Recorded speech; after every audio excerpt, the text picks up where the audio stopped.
जय श्री कृष्ण स्टूडेंट्स, आज हम करेंगे question sir lesson 7 P block, दोनों ही board RBSE and CBSE board. तो पहले स्टार्ट करते हैं, वेरी शॉर्ट टाइप स्टार्ट करते हैं। पहला क्वेश्चन लेते हैं इसका।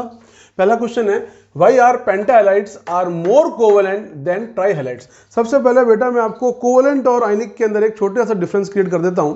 देखो कोवेलेंट वर्ड आया कोवैलेंसी, जब कोई एलिमेंट्स अपने इलेक्ट्रॉन को शेयर कर लेते हैं, ना वो लॉस कर रहे हैं ना गेन कर रहे हैं, ऐसे के अंदर उनके अंदर एक बॉन्ड बनता है, कहते हैं कोवेलेंट। आपने लेसन 4 पढ़ा होगा चैप्टर क्लास 10 के अंदर कार्बन को लेकर, जहाँ पे कहा था भाई 4 इलेक्ट्रॉन ना वो दे पा रहा है ना वो ले पा रहा है, केवल शेयरिंग करता है, कैटिनेशन एक वर्ड आया था। तो वैसे जो हमारा पी ब्लॉक पढ़ रहे हैं, पी ब्लॉक एक मिनी पीरियोडिक टेबल है, उसमें ऊपर के कुछ जो एलिमेंट्स हैं वो मेटल की तरह बिहेव करते हैं, बाद वाले मेटलॉइड, और सबसे नीचे जाते जाते राइट के अंदर नॉन मेटल, और सबसे नीचे वाले रेडियोएक्टिव भी है, मेटल भी है। तो हमारे पास जो क्वेश्चन आ रहा है ये पी ब्लॉक का है, पेंटाहैलाइड से है। अब पेंटाहैलाइड का क्या मतलब हुआ, कोई एलिमेंट अपने में से 5 इलेक्ट्रॉन दे रहा है, ये एकदम मुश्किल है। 5 इलेक्ट्रॉन देने में उसको बहुत एंथैल्पी लगानी पड़ेगी। 2-3 तक ठीक है, लेकिन अगर 5 दे रहा है तो फिर आयनिक नहीं है, वो क्या हो जाएगा आपका कोवेलेंट, क्योंकि शेयर करेगा। वही आपका आंसर है। Pentahalides are more covalent because it is very difficult to loss 5 electron, so higher oxidation state, OS मतलब oxygen state, has no tendency to form ionic bond और compound, but they can share electron with other electrons of other element, other electrons of other element, किसी दूसरे के साथ sharing कर सकते हैं। so pentahalides are more covalent than trihalides। यानी कि यहाँ पे क्वेश्चंस आ सकते हैं कि भाई इसका नेचर कैसा है, मेटेलिक नेचर है, आयनिक नेचर है। तो आपको ये ध्यान रखना है ऑक्सीजन स्टेट किसकी है, जितनी ज़्यादा हायर जा रही है वो कोवेलेंट की तरफ जाएगा, जितनी लोअर जा रही है वो आयनिक की तरफ जाएगा। भले ही वो कोई भी एलिमेंट हो, नाइट्रोजन हो, आपका बिस्मिथ हो, कोई भी ऊपर का हो या लास्ट का ऊपर, उसके अंदर आपको ध्यान रखना पड़ेगा। नाउ नेक्स्ट क्वेश्चन बिस्मिथ को लेकर है, इसके अंदर why bismuth hydride is strongest reducing agent among all hydrides. जो बिस्मिथ है ये सबसे ज़्यादा रिड्यूसिंग एजेंट क्या है। अब एक छोटी सी चीज़ है, एसिड की एक सिंपल डेफिनेशन क्या पड़ी 9th के अंदर, जो H छोड़ता है, जो H आयन छोड़ता है वो एसिड है। अब यहाँ पे हाइड्राइड की बात कर रहे हैं, अगर एलिमेंट बहुत छोटा होगा, उसकी बॉन्ड लेंथ छोटी होगी तो वो हाइड्रोजन को छोड़ेगा नहीं, लेकिन अगर आपका एलिमेंट बहुत बड़ा साइज का, उसकी बॉन्ड लेंथ बड़ी होगी तो हाइड्रोजन आराम से ब्रेक हो जाएगा, जो यहाँ मैंने बताया वो ब्रेक हो रहा है। तो बॉन्ड लेंथ जो बिस्मिथ की is very large, so bond dissociation is very less, so we can say greater instability. Instability मतलब वो स्टेबल कंपाउंड नहीं है, वो बहुत जल्दी टूट जाता है, इसलिए हो गया इनस्टेबिलिटी। तो ज़्यादा इनस्टेबिलिटी है, they are reducing power, having greater reducing power, उनका नेचर एसिडिक होगा। ये सिर्फ नाइट्रोजन फैमिली और सिर्फ हाइड्राइड के लिए, सब जगह इस आंसर को यूज नहीं करना है। नाउ क्वेश्चन थर्ड, ये भी बोर्ड क्वेश्चन है, कई बार आ चुका है। Why N2 is less reactive, sometime they पूछ लेते हैं why it is inert nature क्यों है, उसकी वजह है। देखो नाइट्रोजन अपनी ग्रुप में सबसे छोटा है, और उसकी एक चीज है हाई इलेक्ट्रोनेगेटिविटी, मतलब उसकी इलेक्ट्रोनेगेटिविटी बहुत ज्यादा हाई है, होगी भी क्योंकि साइज छोटी होगी तो इलेक्ट्रॉन को देना बहुत मुश्किल, लेकिन ट्रैप कर सकता है, अपने पास बुला सकता है। तो हमेशा उसके अंदर एक ट्रिपल बॉन्ड पाया जाता है, and triple bond and, so it's bond dissociation enthalpy is very high. मतलब आप एक सिंगल बॉन्ड तोड़ सकते हो, डबल बॉन्ड, ट्रिपल बॉन्ड, एक सिग्मा बॉन्ड है, 2 पाई बॉन्ड है, उसको तोड़ने के लिए बहुत ताकत लगानी पड़ेगी, इसलिए इसकी बॉन्ड एंथैल्पी बहुत ज़्यादा हाई है। वो उसको इनर्ट भी बनाता है, लेस रिएक्टिव भी। हाँ, एक टेम्परेचर है 1200 डिग्री, 1300 डिग्री, 980 डिग्री, उस पर ये मैग्नीशियम एल्यूमिनियम से रिएक्ट करता है, लेकिन नॉर्मल रूम टेम्परेचर पे इसका नेचर इनर्ट है। हमारे आसपास 78% नाइट्रोजन है, इसकी रिएक्टिविटी कहीं हम नहीं दिखाते, जबकि ऑक्सीजन हर जगह रिएक्ट होता है, सिर्फ 21% है। तो ऑक्सीजन ज़्यादा रिएक्टिव है और ये लेस रिएक्टिव है। Now fourth question, how does ammonia react with solution of copper. जब आप प्रैक्टिकल्स करेंगे और जहां आप एसिड और बेसिक रेडिकल्स करेंगे, उसमें कुछ आपके मेटल्स हैं, कॉपर हुआ, आपका सिल्वर हुआ, आयरन हुआ, क्रोमियम हुआ, उनकी डिटेक्शन के अंदर कई जगह पे हम NH4OH को यूज़ करते हैं 3rd 4th ग्रुप के लिए। वहाँ एक रिएक्शन आती है, वाइवा कुछ नहीं बनता है कि एमोनियम का जो भी कॉम्प्लेक्स है, कार्बोनेट है, सल्फेट है, वो एमोनिया के साथ रिएक्ट करके एक कॉम्प्लेक्स एंटिटी बनाता है जिसका नाम है टेट्राअमीन कॉपर 2 आयन। वही लिखा अपन ने इसका नाम। तो एमोनिया रिएक्ट विद कॉपर, और इसको पहचानते कैसे है, it contain deep blue colour. आपकी पीपीटी में एक बहुत डार्क डीप ब्लू कलर आएगा, उससे पता पड़ जाएगा कि एमोनिया और कॉपर का एक कॉम्प्लेक्स बन गया है। इस तरह से ही आयरन के अंदर भी इसकी पीपीटी आएगी ब्राउन, सिल्वर में इसकी पीपीटी आएगी आपकी व्हाइट, क्रोमियम में इसकी पीपीटी आएगी वायलेट। तो अलग अलग पीपीटी आएगी, इससे पता पड़ जाएगा आपने किस का डिटेक्शन किया है। इससे लिखा है ammonia react with copper ion to give complex entity of deep blue colour. In this way ammonia is used in the detection of metal ions like copper, iron, silver. Now question 5th है हमारा, what is covalency of nitrogen in N2O5। N2O5 के अंदर आमतौर पे बच्चे 5 लिख देते हैं, तो जो कोवेलेंसी इसके मतलब क्या है, शेयरिंग हो रही है। शेयरिंग कैसे हो रही है कि मेरे पास एक पेन है, आपके पास एक पेंसिल है, मैंने आपको पेन दे दिया, आपने मुझे पेंसिल दे दी, तो अब मैं कह सकता हूँ मेरे पास पेन भी है और एक पेंसिल भी है, वो चीज़ आप भी कह सकते हो। तो इलेक्ट्रॉन इसी तरह से शेयर हो रहे हैं। तो यहाँ पे शेयरिंग जो हो रही है, अगर हम नाइट्रोजन की बात करें तो यहाँ पर 1 2 3 4, यहाँ पर भी 1 2 3 4 इस तरह से शेयर कर रहा है। तो इस N2O5 में इसकी कोवैलेंसी हो गई 4, so it is termed as 4 covalencies N2O5 even in N2O4। Now question number 6। Now question 6, what happen when PCl5 is heated. Phosphorus pentachloride को गर्म करने पर क्या होगा? नॉर्मल हीट करने पर दो प्रोडक्ट निकलेंगे, PCl3 एंड Cl2। ये जनरल क्वेश्चन है, कई बार पूछा जाता है। नॉर्मल सी रिएक्शन निकली है, पेंटाक्लोरो और become trichloro. Now next question, right balance equation with हाइड्रोलाइट reaction of PCl5 with heavy water. Heavy water और हार्ड वाटर में फर्क है। कई बार मैंने देखा है हैवी वाटर की जगह वो हार्ड वाटर को प्रोनाउंस करते हैं, ये गलत है। हार्ड वाटर वो होगा सिंपल H2O जिसके अंदर कई तरह के सॉल्ट्स हैं, मेटेलिक सॉल्ट्स हैं, calcium chloride, calcium sulphate, magnesium sulphate, वो हार्ड वाटर है। पर यहाँ टॉपिक है हैवी वाटर।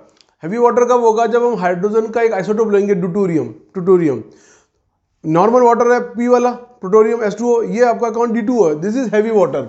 तो जहाँ जहाँ पे H आता है वहाँ आपने D लगाना है। सिंपल सी रिएक्शन है बुक वाली, PCl5 with H2O it become D2O, H3PO4 it become D3PO4, HCl it become DCl। दो रिएक्शन है, एक POCl3 वाली और एक वाली, दोनों रिएक्शन इसकी हैवी वाटर के साथ है। नॉर्मली पूछी जाती है, फ्रीक्वेंट क्वेश्चन है।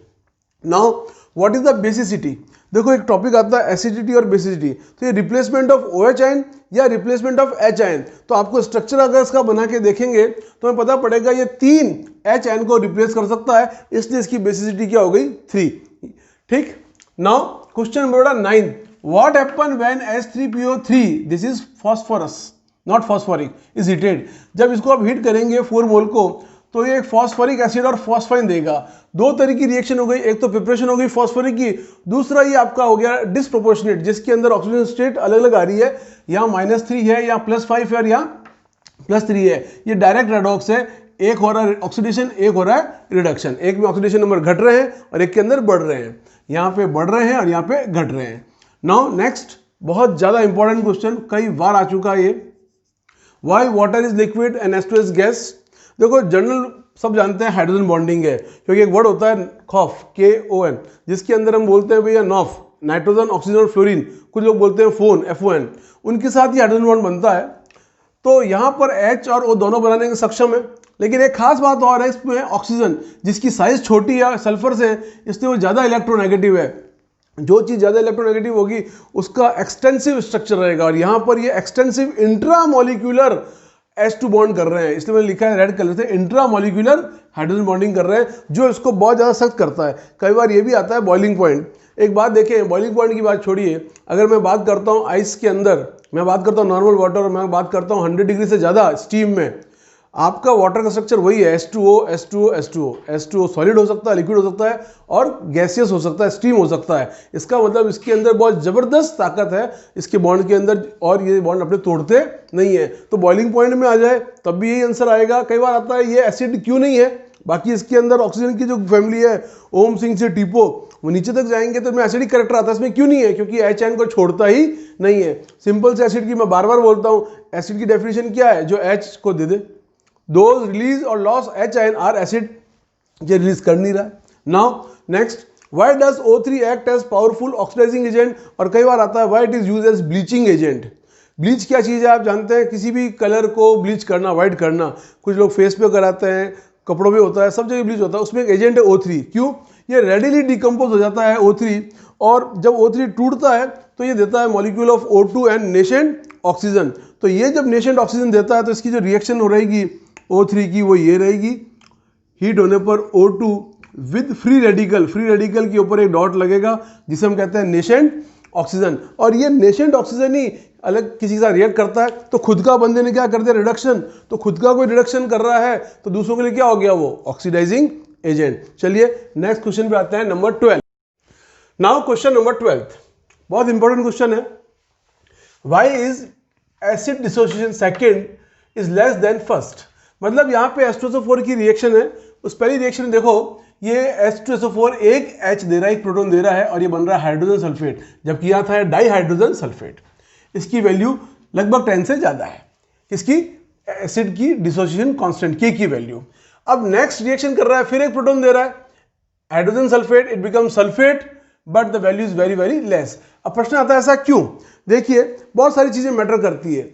सबसे पहली चीज मैटर करती है कि अगर उसका डिस्टेंस अच्छा है और उसके अंदर पॉल्यूशन कम है और वो जल्दी से एक H दे सकता है तो वो आपकी अपनी एसिड की वैल्यू सबसे ज़्यादा देगा। लेकिन दूसरी बार जब उसके ऊपर एक हम माइनस का साइन देख रहे हैं, इसका मतलब वहाँ पर उसकी इलेक्ट्रोनेगेटिविटी में फर्क आ रहा है, तो दूसरे प्रोटॉन को अपनी तरफ खींचने की कोशिश करेगा और अगर हम उसको फिर भी हम उसको ब्रेक करते हैं तो उसकी वैल्यू क्या हो जाएगी, कम हो जाएगी।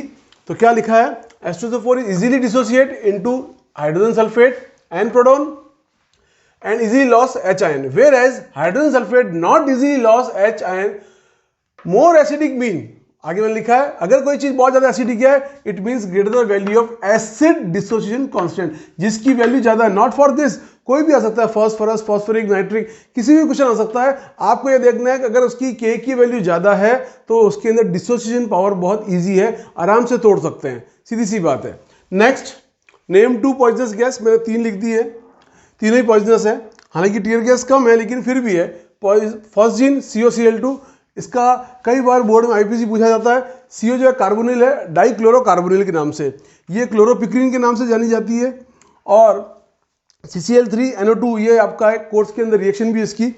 नेक्स्ट, मस्टर्ड गैस, ये सल्फर की वजह से आंख में जलन पैदा करती है और ज़्यादा सूंघने में बेहोशी आ जाती है, इसलिए पॉइजनस गैस के अंदर लिया जाता है। और टीयर गैस तो आप बार बार सुनते ही रहते हो जो आंसू निकालती है। Now next question, why ICl is more reactive. अब भैया हमेशा एक मेरा सिस्टम है, मोर रिएक्टिव मतलब लेस स्टेबल। अगर वो लेस स्टेबल है, टूटेगा तो रिएक्ट करेगा। तो the bond length of ICl is larger, इसकी बॉन्ड लेंथ बड़ी है तो क्या हो गई, वो वीकर, आराम से टूट जाएगी, टूटेगी तो रिएक्ट करेगी, जबकि इसकी इतनी वीकर नहीं है, वो बॉन्ड करके रखती है इसलिए टूटती नहीं तो रिएक्ट भी नहीं करता है। ये एक और अच्छा क्वेश्चन है जो लेसन सेकंड में भी आपका इसका पार्ट सॉल्यूशन में। Why helium is use in diving apparatus. सबसे पहले डाइविंग एपरेटस क्या है, जो लोग समुद्र के अंदर जाते हैं वो अपने साथ एक ऑक्सीजन सिलेंडर लेके जाते हैं, उसके अंदर मिक्सचर ऑफ एयर होता है और सबसे ज़्यादा कंपोजिशन हुआ करता था नाइट्रोजन का। वो जैसे ही डेप्थ में चले गए, हाई प्रेशर होगा, उस हाई प्रेशर में nitrogen dissolve in human blood, ये टेंडेंसी है नाइट्रोजन की। लेकिन जब वो व्यक्ति सरफेस पे आ रहा है तो यही नाइट्रोजन वापस अपने फॉर्म में आएगी, गैसेस फॉर्म में। अब वो गैसेस फॉर्म में बॉडी के अंदर फ्लो कर रही है, N2 इज इनर्ट, वो बॉडी के किसी भी मेटाबॉलिक के अंदर काम में नहीं आ रही है। और फिर धीरे धीरे जहाँ जहाँ पे भी टर्न्स आते हैं, जहाँ नर्व छोटी हो जाती है, वहाँ बैंड सिकनेस के नाम से बीमारी जान जाती है, उसको बहुत पेन होता है, उसका वैसे कोई इलाज नहीं है। लेकिन बाद में क्या किया गया, ऑक्सीजन के साथ साथ हीलियम को प्रेशराइज किया गया। तो जैसे जैसे हीलियम का प्रेशराइज बढ़ता गया, नाइट्रोजन कम होती चली गई। अब हीलियम क्यों यूज की, क्योंकि हाई प्रेशर पे हीलियम आपके ब्लड में बहुत कम घुलती है, और अगर घुल भी गई और आपकी बॉडी में है भी तो वो इतनी ज़्यादा इनर्ट है नाइट्रोजन से भी कि वो आपकी कोई तरह की परेशानी नहीं करेगी, इसलिए हीलियम को यूज किया जाता है। Helium is inert, very very less soluble in blood at very high pressure in the sea, so no bubbles are formed when sea divers come back to the surface, but previously O2 and N2 are given cylinder and to dissolve in blood at the bottom of sea. When they come back, these N2 form air bubbles and leads a disease called band sickness, इसलिए इसको use करते हैं। Next एक simple सी reaction है balance करने की, ऐसी book की कोई भी रिएक्शन आ सकती है, जरूरी नहीं यही आए। बुक में जो भी आपकी फिजिकल केमिकल प्रॉपर्टीज होती है, रिएक्शंस को 1-2 बार करके प्रैक्टिस करनी चाहिए, पता रहना चाहिए क्या है। नॉर्मल रिएक्शन को बोलने के लिए आप ऐसे बोल सकते हैं 1 मोल 2 मोल 1 मोल 4 मोल, याद करने के लिए। मैं अगर यहाँ पे लगा दूँ 1 और यहाँ लगा दूँ 1 तो एक फॉर्मूला बन जाता है 12-14, सिंपल है याद करने के लिए, 12-14 है ताकि आप याद कर सकते हो। तो यहाँ पे 2 लगाया, यहाँ 4 लगाया, बैलेंस हो गया। यहाँ तक हमने किया क्वेश्चन 16। नेक्स्ट वीडियो के अंदर हम करेंगे बेटा क्वेश्चन नंबर 17 से आगे। बाय।